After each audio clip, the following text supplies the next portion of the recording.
tsy am'soto makaleo tsy tatarangany fa ny marina no aseo andapela wiki avazalotereo fa le kasikely am'zao mitaraina amtomany zero mangatetatena fitsonamaany trimba amtsinjo anareo ry fanjakany fa ao am lababe aonareo te miana any fa zalomantany oenareo be malakasy asatsy le gasy kiarana takalo taratasy ka zay raha hoe mikostera onana mpasya reo vahoky reo tsakanareo ranova zao aska hoky zao kokeky toto zao kokeky toto zao kokeky toto zao ry politician man io pistiksa miksa manotsakona tsy mety lany riksa gastavaray soltenjay apatonga sainanreo politician io pistiksa miksa manotsakona tsy mety lany riksa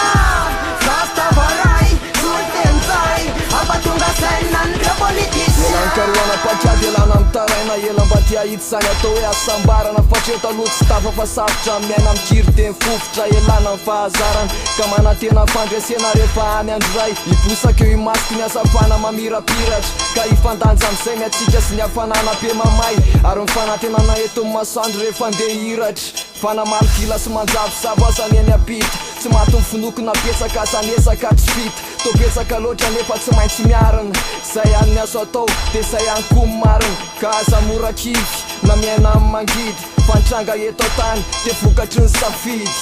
safidy yeah.